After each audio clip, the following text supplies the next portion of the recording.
This program is designed to provide general information with regards to the subject matters covered. This information is given with the understanding that neither the hosts, guests, sponsors, or station are engaged in rendering any specific and personal, medical, financial, legal, counseling, professional service, or any advice. You should seek the services of competent professionals before applying or trying any suggested ideas.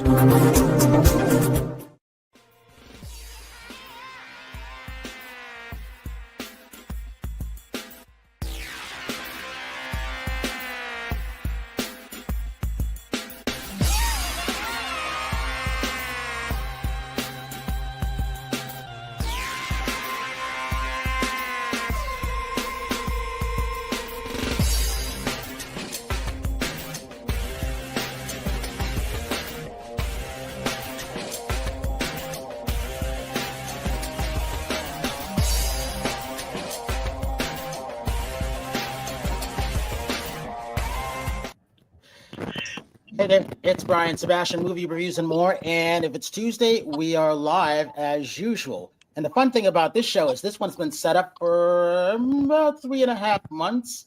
And we are on show 127 live shows in a row, season 5, episode 1. And we just keep going and going and going. So we're live on Talk for TV, Talk for Media, K4 HD radio, and streaming on over 100 outlets around the world. Now, Terry will be joining us pretty soon. I don't know what Kyle is doing, but Kyle Rising is there, so that's a great thing. And you know, I'm happy for a newfound friend, Franklin, because if I hadn't been in Chicago for the King of Kings premiere, I would have never met his godfather, leading off to all the things that we're doing. And I didn't plan on this being a drum corps show or a band show, but I actually did, because it's about drummers, and us drummers, we bang harder. Even the ones who aren't drummers, who became and started teaching drum lines and coming up with the RamPad, who are horn players and marching instructors. And that's the fun thing about that. So I got to start off with this. When it comes to Kyle, you know, playing jazz, urban dance with Liquid Soul, and playing with Chaka Khan, and, you know, who else? Stevie Wonder, Stanley Clarke, and, you know, 15 years with Lenny Kravitz, his drummer, and now he's got his solo album coming out, but he's also got Robby Krieger and the Soul Savages, and he's co-writing music with him, which I listened to, which was fascinating, which I liked. And so the one and only Franklin Vanderbilt is going to talk about that, but he's more than that too, because I didn't know he could play guitar. Who knew? So it was fascinating with the stuff that this guy can do. And it's kind of the same thing with Ish. You know, this guy, he marched with Anaheim Kingsmen, Sacramento Freelancers, a Blue Devil alumni, which is what he's wearing. He got his jacket back, but he also taught a drum line, and you know he loves working with kids. So I found that fascinating, and it was interesting because he was with me when I met Robert Orr. Robert Orr, who I didn't know is marched with Bayonne Bridgman in 80 and 81. I had no idea, but when we met him at the June show, he had the RamPads there. So the RamPad is a drum pad that he'd helped tinker around with. So he's a former, you know, instrument music teacher, marching instructor, engineer, and I like what he came up with. So he's going to talk about the iPad, his RamPad for us drummers who bang harder. And then Kyle Rising. And the reason why I wanted to have Kyle on, because Franklin was nice to this young kid. And so, okay, so now I think he remembers him. He can't really see him, but he kind of remembers now. So, yes, Jim Morrison. So Kyle Rising, we had to have him on. Dude. What's happening? How are you, man? Yeah, we met at the Robby Krieger show in Ventura. Yeah, correct. You guys opened for us. It's a pleasure to see you again. How are you, sir? Well, you know, I've had better days. I was telling Ryan the reason I'm in the car right now is because I had to go over to get my my vehicle out of the impound lot. They decided to tow me off the street today, so I was dealing with that right before we had this meeting. So sorry about the horrible lighting and me being in the car, but anyways, yeah, I'm happy to be here with you guys. It's good to see you, and yeah, doing the best I can right now. Sorry to hear that. Hope you get your car back soon, but good to see you. Yeah, likewise. Yeah, I remember him. Good to see you again. Yeah, Franklin, we get to start with you because this is one of the reasons why I wanted to have Kyle on, because you like giving back to a lot of people. You've done a lot of stuff as that drummer who's doing things. Talk about how you started and where you are today and getting into that song. And then we're going to go into Is after that. Go ahead, Frank.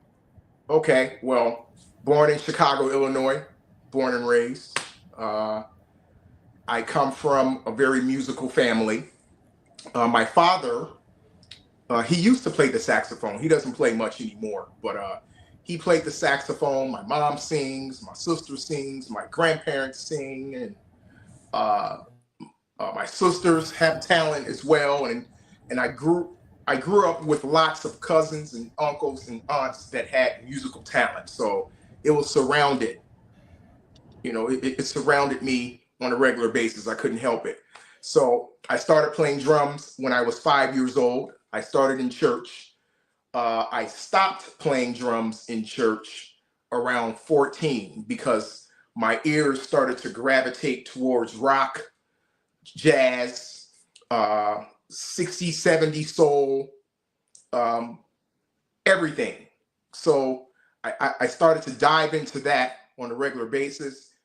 By the time I was 15 in high school, I turned into a professional. My band director started sending me out to play with different jazz musicians. So I was good enough to play with the big guys at the time. And obviously I was still learning, but I just felt confident that I could do it. And like, it just kind of snowballed from there. And like my teenage years, I worked with jazz musicians like Clark Terry and, Ray Brown and Ramsey Lewis. And it just took off from there, Hey, you mentioned Clark Terry. Quincy Jones just passed away not too long ago, and it was a Keep On Keeping On documentary that when I last met Q and Justin Kaufman. I knew him. Well, the thing about that is that's a great thing about movies when it comes to things like that and circling everything around. And I really love that. So, hey, we're going to come back to you. Hey, Robin, you're spinning around a little bit. Let's get you in here before you disappear. Robin, talk about how you came about creating things. Kind of working. I am everything that it sounds like robots from what I'm hearing here. So I can see everybody just fine.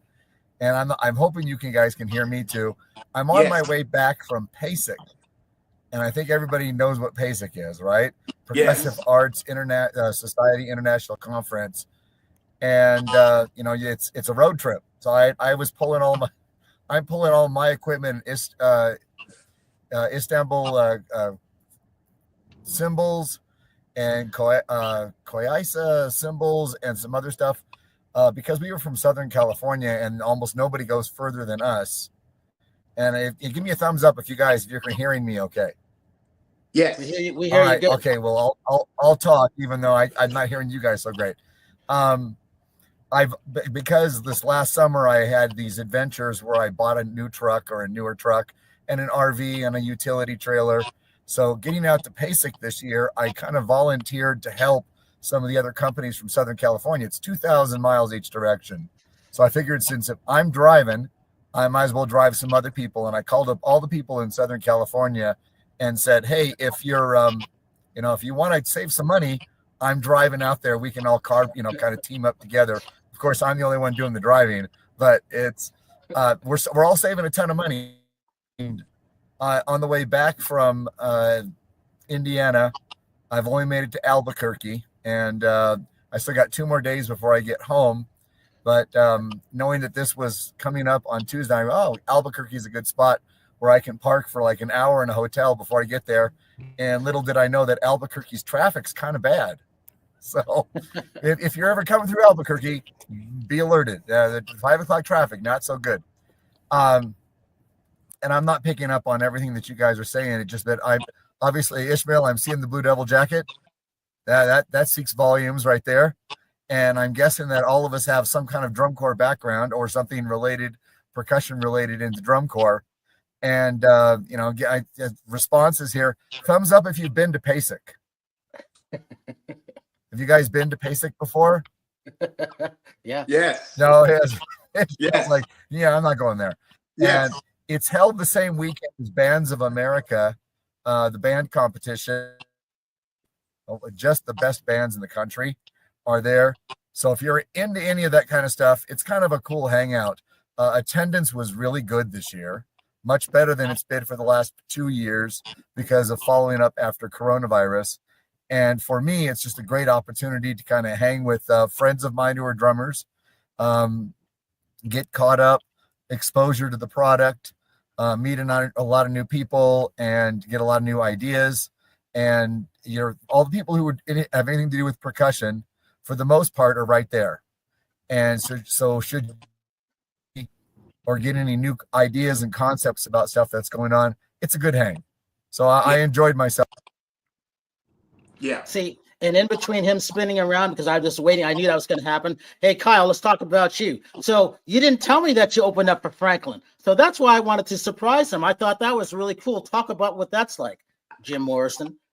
It was a fun time. It was right around the time. So I did.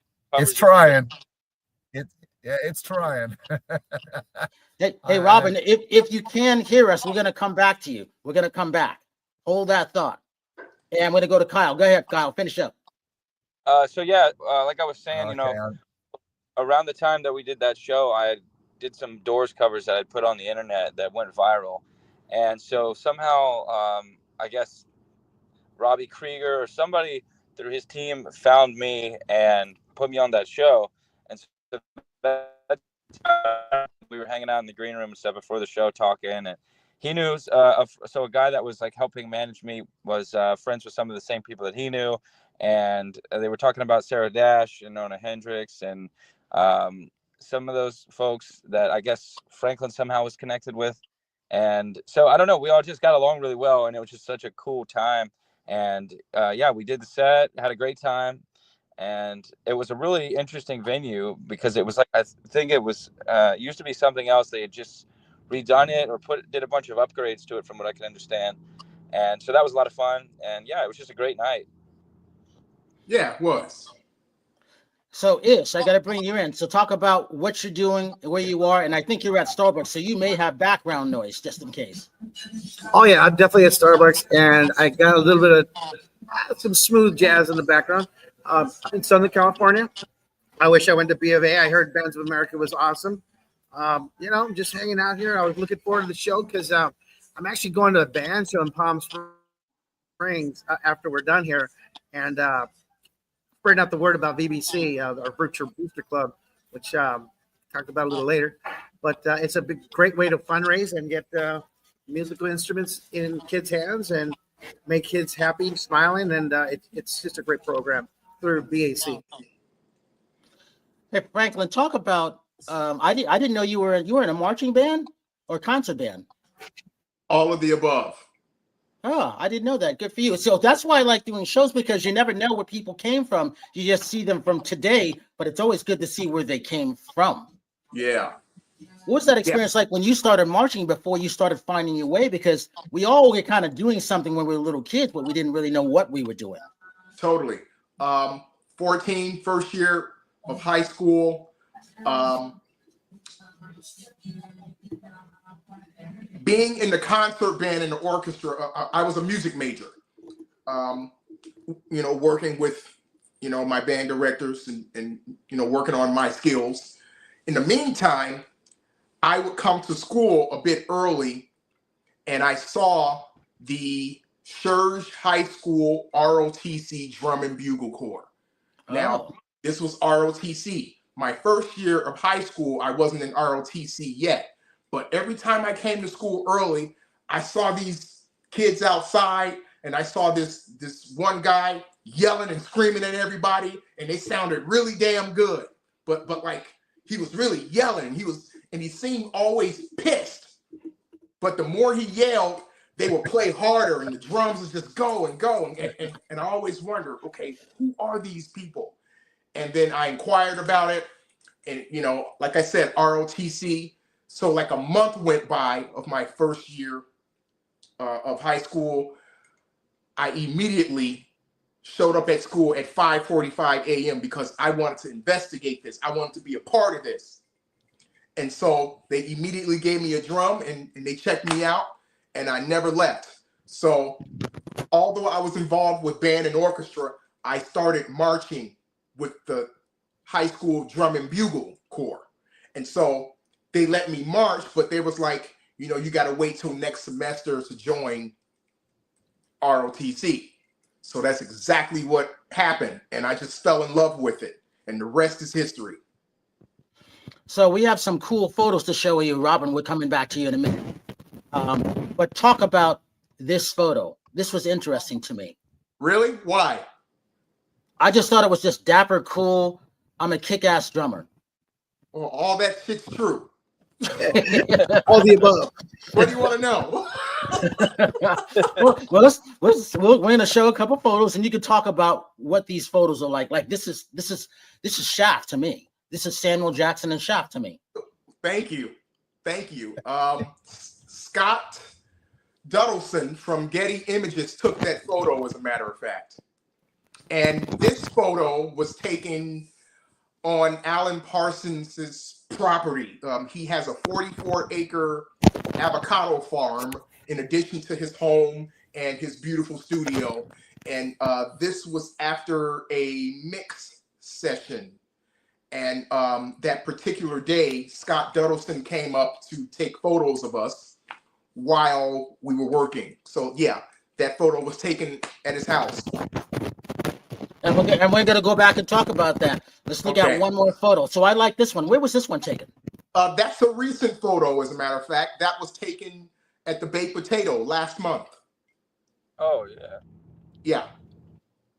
Interesting. Yeah, that was a great show. We had 2 nights there. We had a Saturday and Sunday residency last month at the Baked Potato, and every set was sold out.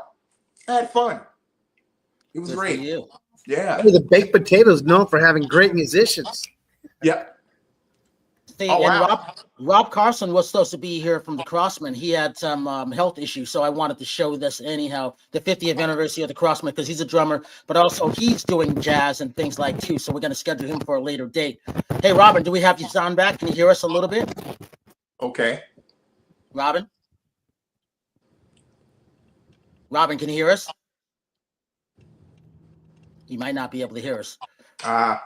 Hey, Kyle, talk about this. What was it like opening up for Franklin? What was that like for you? He disappeared. See, that's the thing with people in cars. You just never know what's going to happen with stuff. Yeah.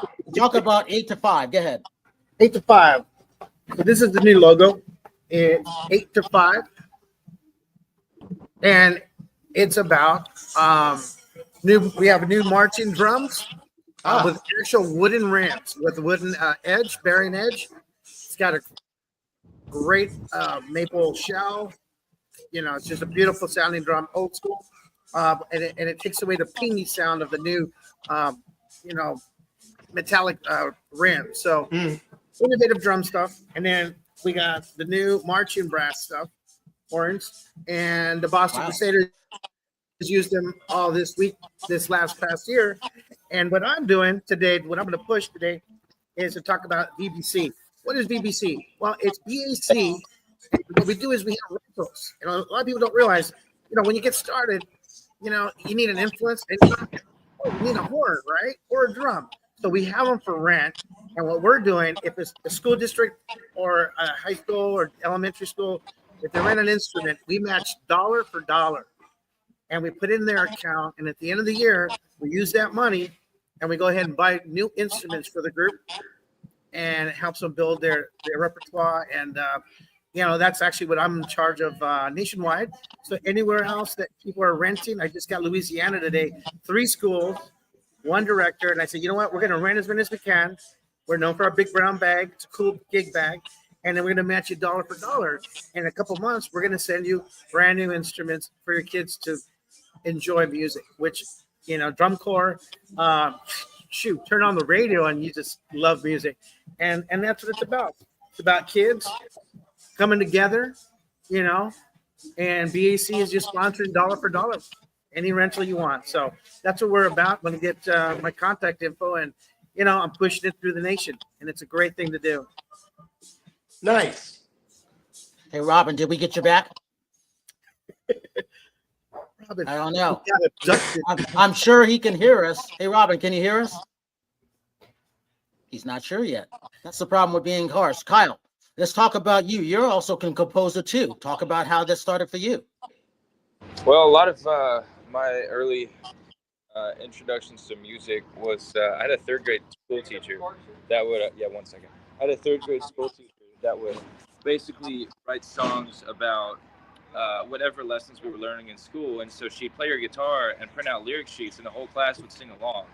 And next thing you know, when you're taking the quiz or the test, all you have to do is sing that song again in your head, and you know all the answers. And I saw the power in that. So I told my parents, I was like, I want a guitar, and I want to write songs, and I want to make that impact the same way that that teacher did for me. So that's essentially how I got started in music. And that's a good thing. But where are you now? Because you're an actor and you're modeling too, right? Yeah. So I got, after the whole virality thing happened with the Doors covers, there was a guy that reached out to me who was a songwriter for Warner Chappell back in the 80s, doing stuff for like hair metal bands and things like that. And he wanted to make a rock and roll film. So he reached out to me and asked me to be in his film. And so that was sort of my introduction to getting into acting, thrown right into the lead role in a movie. And then I started taking classes and things like that, because I was never involved in theater as a kid, but I took an interest in it as of late. And and then through that I did some modeling gigs and stuff. I did some things like with Old Navy and just some little jobs here and there. I was fortunate enough to do a commercial with Tracy Ellis Ross back in April, where they hired me as a skateboarder to come in and skate in with an ice cream tray, and Tracy just grabs like a cherry off the top, and it was a fun experience. But music has brought me a lot of these really wonderful experiences, and it all goes back to the beginning, really. Good for you.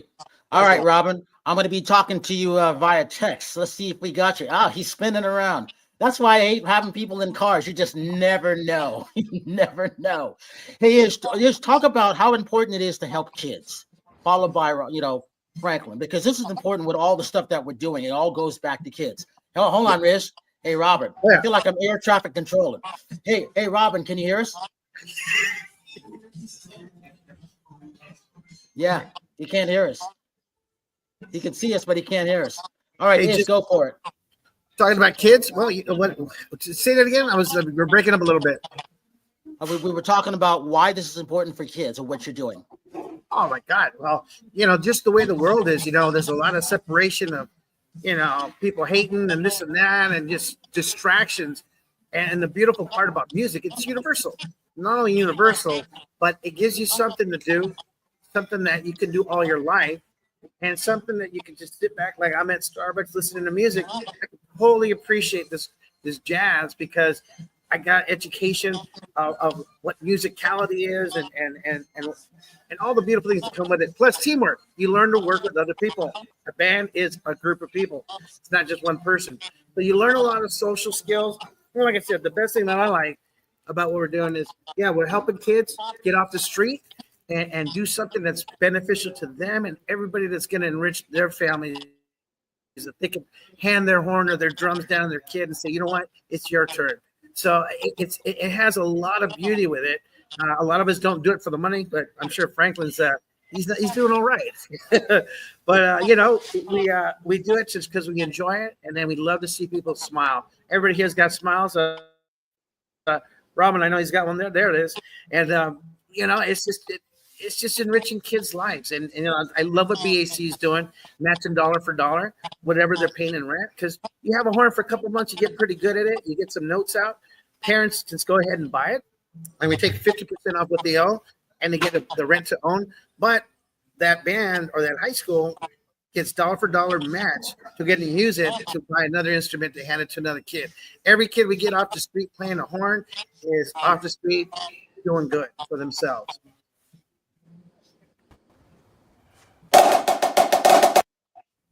There he is.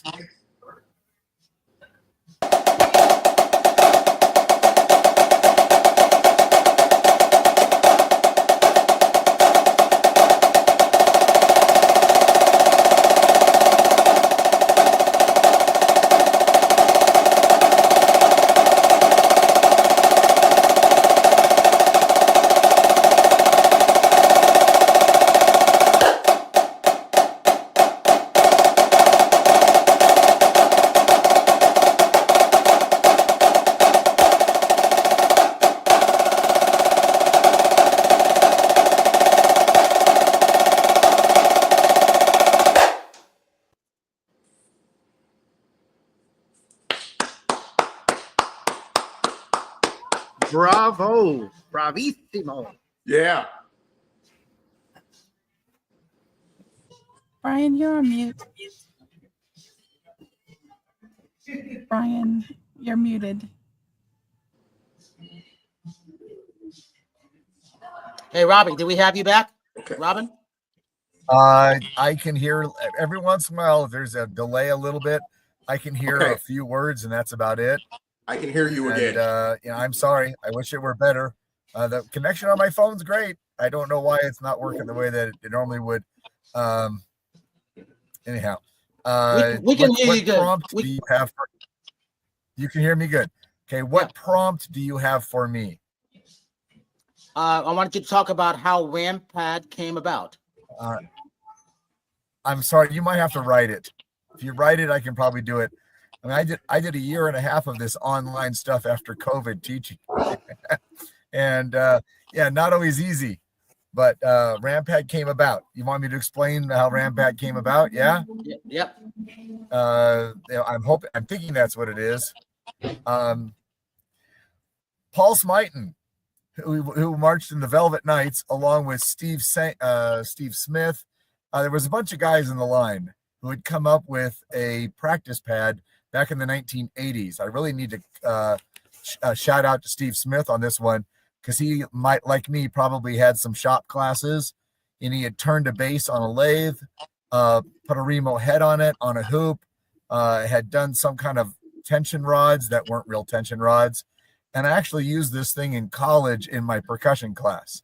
And the professor was very interested in it, and I didn't think too much of it at the time. But later on, they, after I had, they recognized I was good with the tools. I had an engineering kind of understanding, and they came to me and said, hey, what can we do with this thing? Can we maybe do it in mass production? And my first thought was like, well, yeah, let me look at it. We definitely can't use a wood base. That's not going to work because it's going to warp. It's wet. It's just too many. And Rebel, let's show that RamPad again. Oh, yeah. Because it's very interesting. He's done a lot of things to this to improve the sound, the quality, and everything on that. And I like it. And, he's got different types. And then the June drum course show that we're at, that's where I met him outside. And he had all these kids here just hanging on a bed. Can you guys hear me? So basically it was 15 years ago, I came up with the version that we've got now, which is an injection molded bass, which replaces the wood bass. And I wanted to make it as much as possible out of like standard parts, like an old Volkswagen would have standard stuff. And, standard heads, standard hoops, standard tension rods.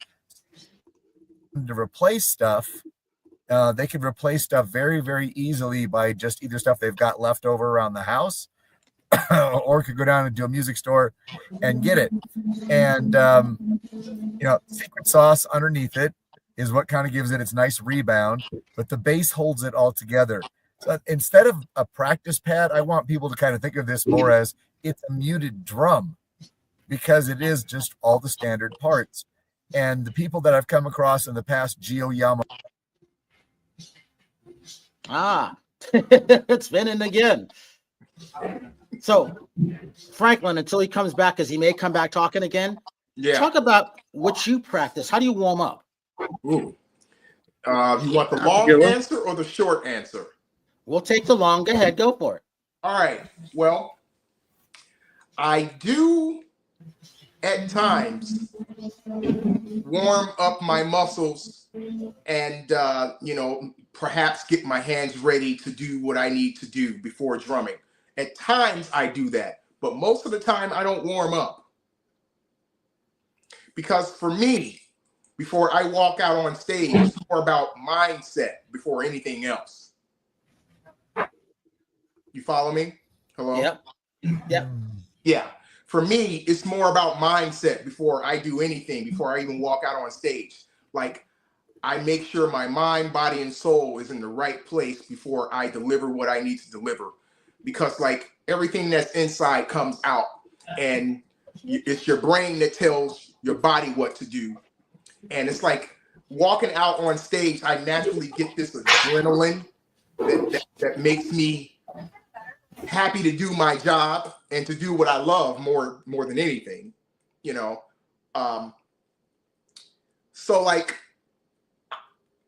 I do have some exercises that I use when I play drums, but most of the time I don't warm up. I just make sure I'm in a happy place inside. When I used to work for Chaka Khan, short story. When I used to work for Chaka Khan, one day I walked in her dressing room because, you know, like we were very close. I walked in her dressing room and I asked her, I said, hey, Chaka, why is it that you don't warm up or do vocal exercises before a show? So she looks at me and she lights a cigarette. And she's batting her eyes at me, her big pretty eyes, and she's looking at me and she said, well, it's the same reason why you don't warm up before a show. I said, interesting. Why? She said, well, when God gives you a natural talent, you don't have to think about what you're doing. You just deliver it. When it's in you, you give it. When it's in you and not on you, you have no choice but to deliver what's inside of you. So it's not about warming up. It's more of a spiritual delivery. Because if your mind's in the right place, your body's going to do what it tells it to do. Because it's all about how you feel on the inside. Yes, there's a physical aspect of it. Because like I exercise, you know, in the gym a lot, you know, I make sure my cardiovascular system is up to par because I like playing long shows and I'm used to playing long shows. But like once I'm in the zone, I don't think about what I'm playing. I'm just delivering it. So for that reason, most of the time I don't warm up. I just deliver and make sure I'm happy delivering. And that makes sense to me. I get that. Ish, you were going to say something? You know, I do a lot of positive imagery with the high school bands I teach, and what place do you think of that puts you in your happy zone? What? A place, like a place, like an island, the beach. What place do you think of that just puts you in the happy place? Several different things, you know. First of all, I always do my best to remain in a place of gratitude. And if you keep your energy in a place of gratitude, everything else follows. As far as imagery is concerned, I do like warm places. I like warm environments. I like the Bahamas, you know. I like certain people in my life that gives me positive energy. I like good food. I like good wine. I like good tequila. I like good movies.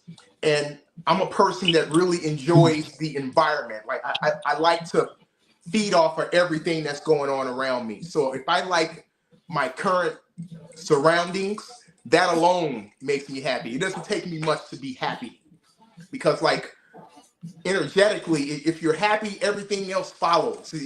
You're able to deliver. You're able to do whatever. You're able to execute. It's all about where your mind and your spirit is located. You know? Nice. Yeah. And Terry, tell them who you are.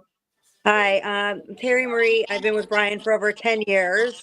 I'm here in Sherman Oaks, and sorry I was joining a little bit late. I had some other prior stuff for my day job. I had to finish it before I got on today, but nice to meet everybody. Hi, Terry. And I was just going to go back to Robin. Robin, yeah, it starts noting. And he keeps spinning. Well, we're in a pre-retrograde, so I get it. Hey, so talk about repairing instruments on behalf of Michael. Oh, this is a great thing. Yeah, we have BAC is called stands for Best American Craftsman, and they have the best American craftsmen there. They not only make the instruments, like Trombone Shorty, they made his horn, you know, and he does a lot of stuff to go hang out in Louisiana. So you know what? Today, you have a busted instrument, bring it to me, I'll fix it for free. And the one thing about this rental program, this virtual band booster, if the instrument gets damaged or whatever, you just go to the website, a free label to go ahead and ship it to us. And actually, Mike is one of the people, as well as the other masters, will affix it in one day and ship it right back.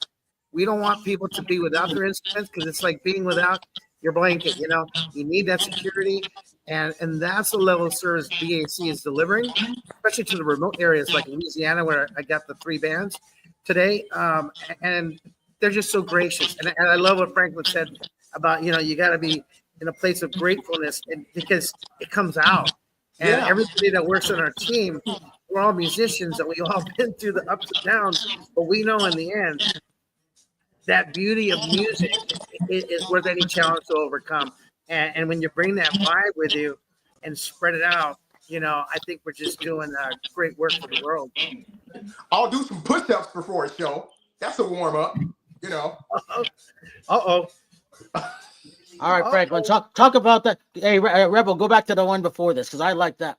The one after that one. Talk about that one. Okay. Very good story behind that. That was taken at the Yale Club, as a matter of fact. That was last year, as a matter of fact. I didn't attend Yale University, but I have a lot of friends and some alumni that went to Yale. And often Yale University invites me there. And I think partly it has a lot to do with my last name. I've been to the Yale Club quite a few times, and I'm friends with the staff over there. My advisor's doctor is also Yale's alumni. The last time I was there, I stayed at the hotel that they have there because I was in New York for some business meetings. And I also lived in New York for 4 years prior to that. So yeah, I was there for business meetings, and every time I go in, half of the time I stay at the Yale Club. See, and that's a great thing. So, oh yeah, look at that one. These are, man, you got so many great looks for all the stuff that you're doing. Talk about that one. Where was that one at? We were on tour. There's got to be a story about that one. Brian, I don't know where this is going, but I'll answer it. But, yes, we were on tour. I was working with Lenny Kravitz on that tour. Oh. And those wonderful young ladies were the backing vocals, which I happen to be close with all of them. They're awesome, awesome singers, awesome human beings. And that was a photo that was taken right after sound check.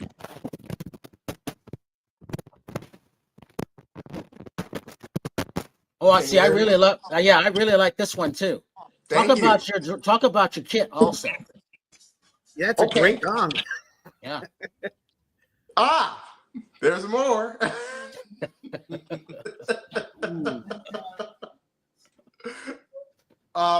Which drum set? Which one? That one? Well, that photo with the wonderful ladies there. This was on set with a sitcom that I'm a part of that's not out yet. I had the opportunity to work with Rick Springfield. There's a sitcom that's in the can right now that's waiting to get picked up by a network. It's a sitcom called It's a Lot. And I'm the drummer in Rick Springfield's band in the sitcom, and I will have a recurring role. So it's not out yet, but it's coming out. The sitcom is about a guy that's a cool rock star dad that happens to have a son that's a car salesman, and I guess he had some hard times in his life, and he ended up moving back in his dad's house, which happens to be this super cool guy. And his dad's a rock star. His son's kind of a regular guy. The dad, his name is Max, which is Rick Springfield. Mm-hmm. Oh, wow. Yeah, so it's not out yet, but at some point it's going to come out. And so I happen to be in the band, and I have. Wait a minute. How did you get that? Barry Katz is a friend of mine. He introduced me to Rick Springfield, and the rest is history. Wow, relationships, right? Everything's built on that. Yeah. All right, Rebel, surprise me. What video? Oh, Ish, you gonna say something? Yeah, I was going to ask Franklin. I'm just, when Brian told me about the show and you were going to be on it, I just, I just got to ask. Do you guys, when you're out with Lenny Kravitz, what's a day like with him? Do you have long rehearsals, short rehearsal sets? What's it like? Tell us what it's like. I'm always curious. Okay, well, just so you know, me and Lenny Kravitz, we parted ways this year, January of 2024. Well, I worked with him for like 15 years. What is it like before a show, preparing for a show? Rehearsals, yes, they're definitely long, but me, when I used to play with him, it never took me long to learn his music, because for me, his music is not difficult. What it was about the characteristics in the way he plays his music. And it's all about how he put it together, because you had to adapt to a certain character with his music. So I just played the music in between. I do my best to have fun and just be in a happy place. The rehearsals were long, but we also have moments where we're doing something cool. It could be anything. Like every day was different. And like I said, it doesn't take a lot to make me happy. I always found my moments to do other activities and things like that. And when it was time to rehearse, we rehearsed. And when we weren't rehearsing, I'll go for a swim, because a lot of times we would rehearse in Bahamas or in Paris or Brazil. And if we had a break, I'll go have a nice dinner and come back and we'll continue on. So it was many different things I would get myself into before we rehearsed. See, I like that. All right, Rebel, what do we got video-wise? I'm going to be surprised.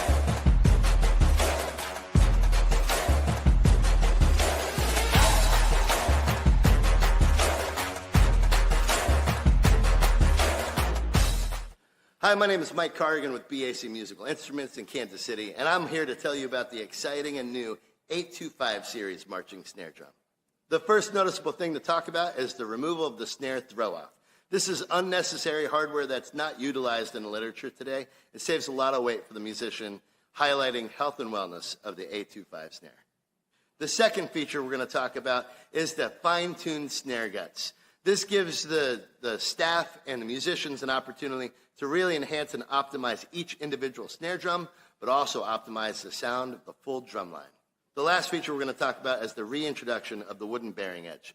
Over the years, drum companies have evolved into metal or synthetic bearing edges. The problem for that is it's very hard on the wrist and promotes things like carpal tunnel and tendonitis. A wooden bearing edge feels so much better for the musician and sounds absolutely incredible. 825 marching snare drum. Precision, power, performance, redefined.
Cool. I love it. Yeah, all right. That's a happy place. Yeah.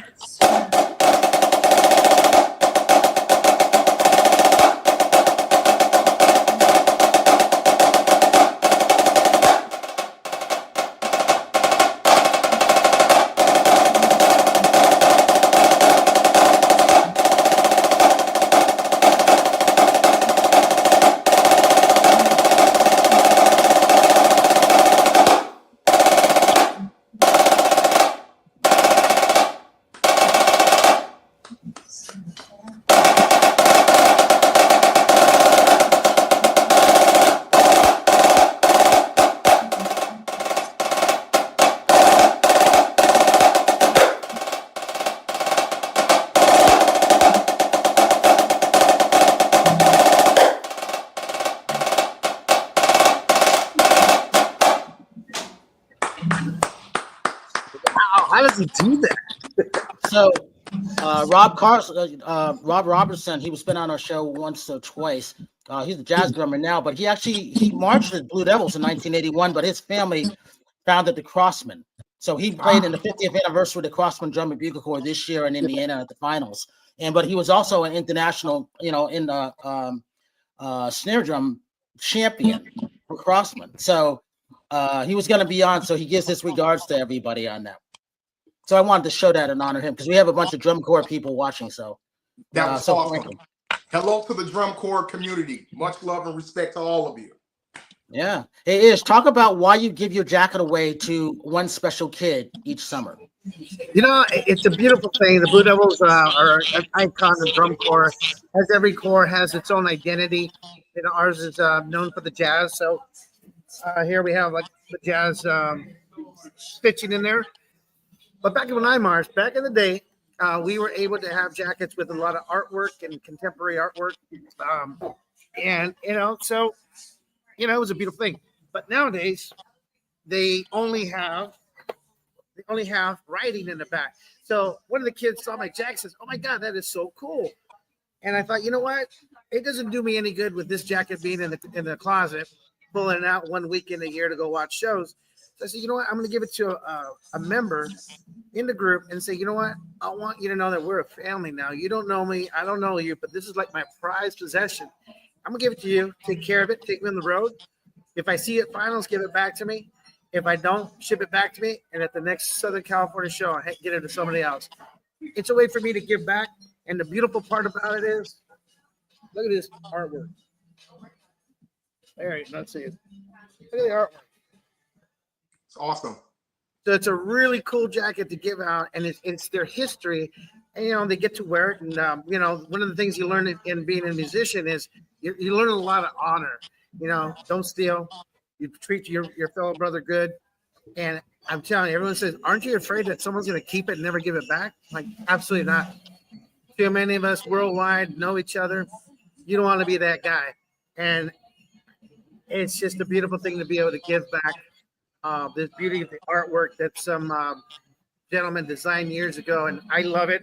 And to be able to give it to someone and get it back, and everybody year after year gets to take it on the road. It's a great honor, and I think that's the beauty that Franklin's talking about. When he plays, people are hearing him play. It's just like, wow, it's just a gift that we just give, and I think that's what it's about, giving. But see, you know what? That's the drummer's code. When it comes to your drum corps camaraderie, right? I think all of us drummers are the same. Like we all commingle together like that. We all have this unspoken mutual respect for each other. No matter if you're the drummer that plays at Bob's Pub or you're playing at Madison Square Garden, we all respect each other. It's like a code that drummers have. It's like a mutual respect from the drum corps to the jazz musician, to the rock musician, to any type of drummer in any genre. We all speak and respect each other. And with that, Franklin, give your social media links for everybody to reach out and follow you. My social media is Franklin Vanderbilt Official. Just type in Franklin Vanderbilt and I'll pop up on Instagram. The same as Facebook, the same as Twitter. And I will respond to you on Instagram if you follow there. So yeah, Franklin Vanderbilt. Go ahead. Mine's an email. It is Ismael, Ismael at bacmusic.com. Real simple. You'll also find me there and for rentals, purchases, and drums. So give me a call, get you some information, definitely get you some quotes, and let's spread the music around the world. Terry? You can all find me at Nonstop Terry Marie, where I've got my hosting that I do on celebrity red carpets, some of my fitness stuff, and there'll be some more fun surprises out there. But yeah, Nonstop Terry Marie on all platforms. And so that everybody knows, she has over 4 million views and counting, being with us in 10 years. And she always never mentions that, so I have to mention it for her because that's important. So, it's never easy putting these shows together wherever people may be, especially for the first timers. But you know what? I have to say this. I got to thank everybody from coming on because it's never easy, but we made it work some kind of strange way. And I say this to everybody. Have a good night tonight. Have a better day tomorrow. You see someone without a smile, please give them one of yours because the world needs it. I'm Brian Sebastian. This is Movie Reviews and More, and we will see you next week. Bye.